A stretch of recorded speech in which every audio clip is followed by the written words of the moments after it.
Après cette petite transition si importante face à l'artiste qu'on reçoit ce matin pour vous, c'est Fiston Mafinga, Saï, qu'on aime tous, hein, le patron de tous les comédiens, ça dépend. Mais il est là, on va parler avec lui de tout autour de l'actualité, sauf rien du tout. Président, bonjour et bon week-end. Ouais, bonjour et puis bonjour à tous les téléspectateurs au bazo l'andapson la minute. Voilà. Tout tu as Stade de France, hein? Santé qui mieux sur Pépélé. N'a pas bon retour au pays pour que nous pas j'ai dit vous ça pour nous tout ce qui vous samedi ça. Nga bon retour au pays. Bon aller-retour au pays. Bon aller-retour au pays. Voilà, bon aller-retour au pays. Mais sinon, autour de l'actualité, ça se dit, hein?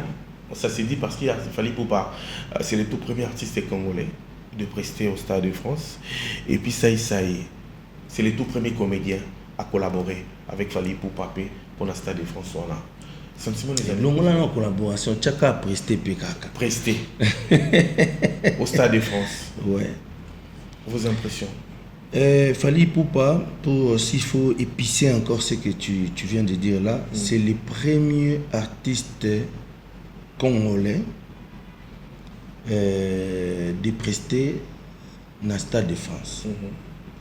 Mais c'est le premier artiste africain de faire des stades de France affilés, quoi. Donc voilà. Le 2 et le 3.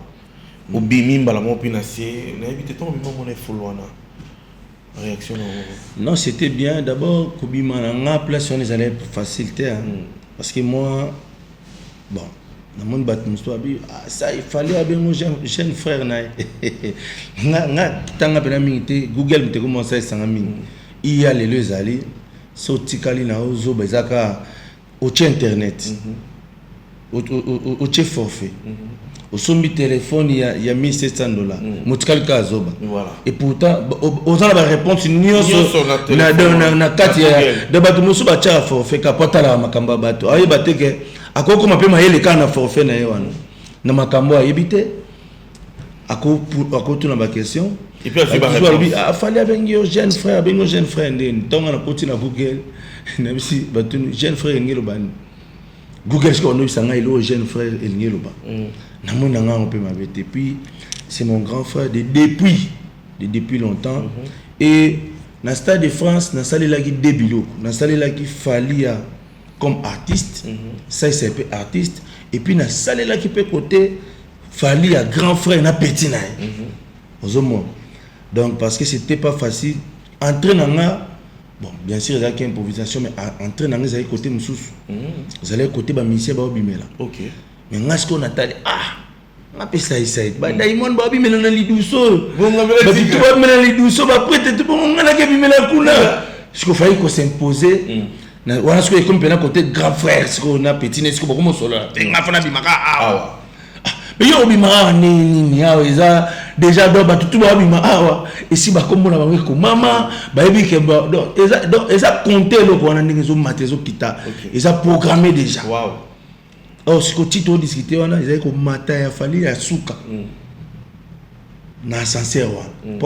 Pour demander à Batman, il y a un podium sur le talent. Mais il y a un 3 niveaux. C'est vrai ça.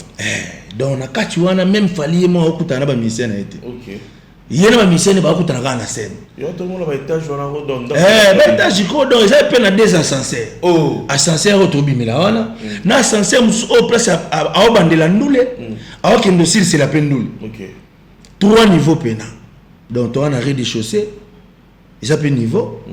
Et puis deuxième niveau, ils ont côté podium Mesali, côté scène principale. Na troisième niveau, ils ont côté qui tu as les alliés. Au moins la artiste musu pe ba obi mena na troisième niveau, ba musu ba obi mena na deuxième niveau. Oh il y a rez-de-chaussée de toujours matin. OK. Parce que fallait quand même na que nous luka et peu place wana. Pour biso ça il y a na deuxième niveau. Donc faut briser pena. Il y a on a mon importance à ta scouch pendant 6 mois. côté on a pas mon côté fallait à la carte, il faut ça scout. Faut ça ta scout pendant moi tant que. Donc fallait ko kita na fouiller tina ke comme voilà. En tout cas merci mingi na koko di lazo parce que yimta yambenga bien place wana. Population les années ka fali na biloko na ye. Voilà. Bilamba na ye place qui to changer, ba mindelo ba s'occuper na ye, ba mai na ye, ba ni na ye. Donc biloko tout wana. Et tant on a commis wana ngana binga fona bimakana libuso. Réaction les amis mais ça. Ah donc quand il fallait il est tellement professionnel que il Andimi Aza Akumata amateur une seconde pour honorer son petit frère qui est fiston Saïsai, qui est aussi artiste. Okay. Donc discussion là tout ça il faut mater dans 2 minutes. Oh. Donc la discussion on s'est changé de discuter. Donc toi loba là parce que tout est calculé. Mais yo brisant quand même. Donc voilà, on a déjà bien écouteur on a zoyoka parce que écouteur on a comprendre pas monsieur belé balingangoti parce que des on ils a quoi retour en même temps ils a na carnaval mobimba ya concert devenu d'abord ce programme programme fallait attention dans 2 minutes tu vas monter fallait non là où tu es il y a pas la lumière pousse-toi un peu devant mais yo ce que zo yemba ba ça va sous makambo salaka na ba monsieur mususu balinga so yemba pena azala concentré voilà. Et vous, c'est même façon. Donc voilà, on a déjà, attention, il te reste 9 minutes. Ah, déjà, conseil, 9 minutes. Il faut na mata. Il faut que nous ayons sur la vie. Il faut na bima. On pour le douceau au boumanga. Aïe, donc, si on a la mata boui, on a qu'il y a m'aider. Après m'aider, on a qui binde fait quota. On a qui binde quota, yo quota. Si ma qui binde quota, René Soso, tu clôturer ndouli. N'appelle la mata bena ozonga la ngana soso ati. Ko ozonga la comme kuna. Faut qu'il va escalier. C'est comme ça que singa bo ça va. So le nom matara a. Ngala ki emba me de to mataras. Papa m'aider en mes chanson fétiche. Tant que je bandara tundi ndondi ba monara. Yo bimi. Di kapa obi mana sai. Mutu mo otabana ko s'attendre lelo wala. Si tu comme un podium, m'aider à moi, on a eu une bonne matin. Si tu n'as comme un danseur, n'a comme un nani, dans la bibi péona, c'est-à-dire que tu as mon nom, bah gagner les sous. Allez, on a comme une bonne matin pendant 30 secondes. Eh, bon, le coup de ma bé, podium a bon moment, on a matin en out. Voilà. Donc, on a les bons mains à podium. Il y a ma cambono yo, Katsiko yo, n'a comment découvrir. Oh! Et ça tout le monde a fait falloir zo bête parce que tant que tout le monde a fallu na eloko wana oh ba tumsu ba benga ngo pe autotune et ça rende eloko boye rende boye ah pour voir on a ba danseuse ba lati yango ba danseuse ba obina te na bafle ba on peut ba zo bina na eloko wana pour on peut ba yo rendre eloko wana. Donc en tout cas j'ai vraiment compris beaucoup de choses. En termes surtout de professionnalisme, il fallait être très loin. Voilà. Très loin. Donc, en tout cas, musique est respectée, ils ont musique est surtout sur le plan technique. Voilà. Personnellement, en tant qu'artiste, et là, on a apporté quelque chose dans la carrière. Au moins, il y a des matchs bétama dans le stade. Des matchs bétama dans le stade.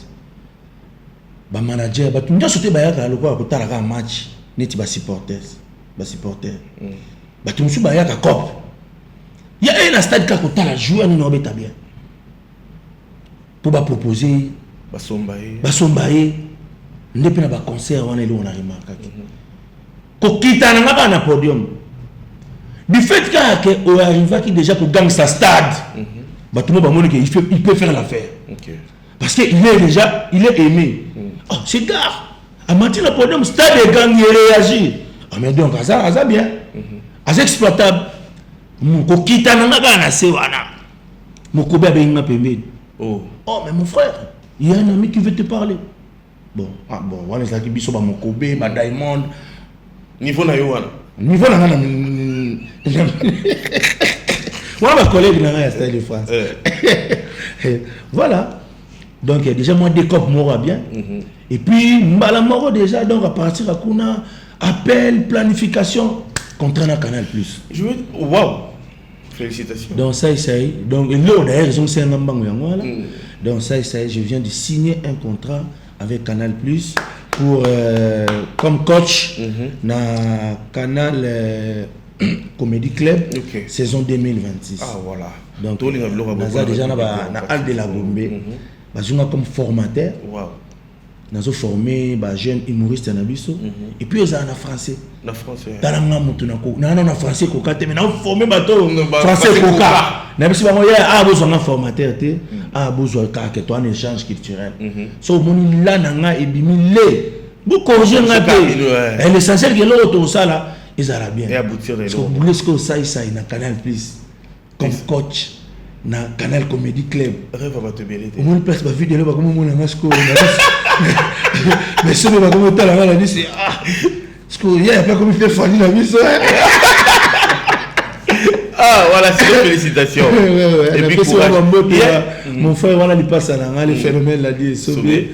Na pièce il y a de loin mbote et puis na pièce merci na président Masumu où il a annoncé un lobby que demain dimanche bandeko nanga ba artiste ba ko honorer nga ba ko yambanga autour d'un verre d'un repas pour na ko féliciter nga ndenge na utaki pe ko honorer Moussa na biso nous voyons l'image kati ya miroir ya munene wana ya Stade de France. Mais déjà dans la monnaie photo na Facebook ça lenga bien parce que bato belé lelo na mutu na bango tikala refiston sai na papa Masumu de Bonde ba ko na raté. Non, au moins, il ne faut pas comprendre la période d'élection, la période de temps normal. Voilà. Au moins, la période d'élection, comme on dit, il fait froid. Moutinho soit le cas tiré drap na côté na. Donc, on va que chambre ya malili, il y a ben drap et moté. On a les alaka, moi comme pas eux, moi qui pas eux. Période où on est en agité. Période où on est en course au pouvoir. Faut le baba faiblesse et adversaire na yo, ou le baba force na yo. Au père le baba force na yé, à le baba faiblesse na yé. Mais après sur l'élection de Keleki, la vie continue. Donc et le but pour théâtre Congo et tombe mara faut ça c'est quand nazala président il y a NTPC non aujourd'hui na bandole karana Al de la Gombe on a libanda na institut français na bandole talaka ah on appelle ça cours à la carte. Donc cours ya ça donc veut dire nous transmettre bango histoire et expérience pratique na ngai voilà na bandi ndenge nini na réussir ndenge nini ozomona ba expérience théorie ezali ba expérience théorique ezali mais ba expérience pratique pe ezali ozomona mutu o ezaka lenge ezaka ba expérience pratique ozomona donc c'est un peu ça voilà c'est comme si Fiston Saï a cru à Fally Ipupa parce que nous avons une photo ici au Bolaxo tout à l'heure on mona que non beaucoup type na musica. Fiston Saï il fallait pour un grand jeune frère, oui, parce que l'artiste fallait pour né le 14 décembre 1977. Et Fiston Saï, il est 30 juin. Le 30 juin 1982. Donc c'est valable. En fait, Fally, c'est l'ami de mon grand frère. L'aîné, moi je suis le cadet. Ok. Peut-être, bon, biso la famille, biso tomate, deux personnes, n'a pas de moi. Kasi Kibinda Zaki, président Sélé, président Doli. Dolin des grands frères n'a d'ailleurs fallu tant que présentant qui est le grand frère de Fiston Saï.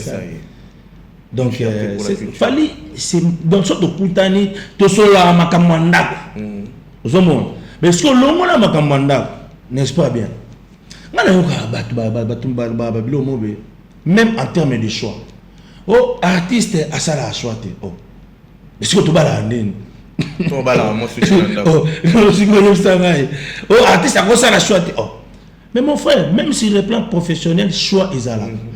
Même quand on parle de l'église au milieu du village, oui, l'église n'a pas au milieu du village, à ses voisins. Nous tous au début du village, à ses voisins, l'église était au milieu du village. Devenir non l'église dans le bétaka. Muto aza pembeni église ayoka ngo ndenge mote na muto aza na pembeni ya entrée ya village. OK. Ozomo. Et le but est que l'église est au milieu du village. Banda ko so pe komika pembeni. Non. Village est munene. église est au milieu pour nous permettre de nous aller dans centre. Même dans le centre, tu peux pas dans le centre bazar. Mais si vous avez un fallu et baby c'est une relation avec l'artiste mission me mais ce que baby c'est na X parce que ça non zela déjà yibake et là on so yo zalaka ce qui koza kosomba voiture na nga moko na mutoki na nga ezo baby c'est na relation na bato na sombi voiture na nga mutayo keli ozu na mutu na bina makako mwana nga na mutu na pakola makala na elongi na nga Jésus de mbandaka yo nga moko na sali biloko na nga biloko wana epesi nga mo na misombeli voiture na nga moyen de transport na nga eboteli nga déjà jalousie eyimisio déjà bato ebongo ba choix ya nini fallait pour pas aujourd'hui ce que ça choix na yo c'est que vous êtes dans les bons. Au bandola la calme. Au bi bateau fallait pour passer sur la monter. Nde balala mabe. Bala muka aloti donc vili tala. Yozo sakana na kolia eloko lingaka. Na koboya eloko yo lingaka kolia yango pona misu ya bato. Omoni nga na kota kapina na boîte. Lokwa na linga ko se komichana na classe moko ya bien na kenda ko vanda na VIP mais pour na vanda na VIP il faut somba champagne vous comprenez mais ba mona apena ça vanda na VIP ça une bouteille de champagne mais na kati ya so ya champagne ni ba mona pena bière mo rezo ya wana na kati ngonzo tantine mo atuna oh mais ndeni ozo mela champagne o mela pe bière na pesa réponse à musikatel na bi moni champagne pour na miso abatu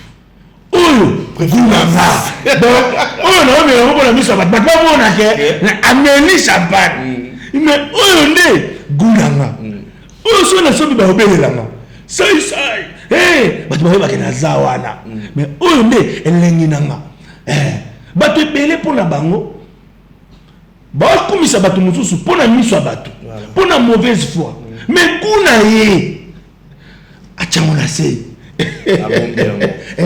Fali, c'est un bon choix. C'est un bon choix. Et moi, je suis par exemple, et ça le roi Aneti, tant que l'ingana, moi, si na mobile. Ce mobile, il y a une position, bah, tu vas c'est comme moi. Ah, il y a un mobile qui est là, mouta poussou. Eh, balini. Ah, ok, na wapi. Ah, il est là, on s'en a le côté. Bah, surtout, il y a un mouta poussou, on a un maman informaticien. Et ça, situation kozanga nde salaire que bon en attendant na ça na pousse nanga mais après muto pousse wana aye zwa boulot abali mwasi wana bande ko seka mwasi wana komi na mituka asombeli ndaku asali bolamu batu oyo babane ko seka mona mwasi wana batu babane ko finga mona mwasi wana nani sikoyo a eu raison et ça moi si on a to batouana moi si on a bon ceux qui battu ba on finir ça c'est parce qu'il avait peut-être porté son choix ou peut-être même pas porté son choix mais parce qu'il disait tout simplement la vérité par rapport à ce qu'il fallait Azali mais vérité elle dans les yeux mais la vérité blesse toujours mais ça reste la vérité tu sais le bien avec la vérité n'a pas un frère la vérité n'a pas des cousins la vérité reste la vérité mais mensonge à ndeko comme on est vérité moi je vais sur le camouflage ya lokuta un jour ndeko ne vérité oya mais so ba sur vérité ndeko ne otikala oya raté pour évoquer la vérité ti wana yo ozomo soki lelo ko apporter attention ya fali et mimi na stade de défense siko to sande lelo ngana lo balangate ngana ni pe ku ko expliquer makambo ngote ozala Google wana kota swana kota beta ko na beta ngai te na makambo faut pas autour na mona batro kwa biso faut to kota parce que kota Google ngatula na beta ni beta otanga kutu kombo na ngati yo beta kaka le premier humoriste africain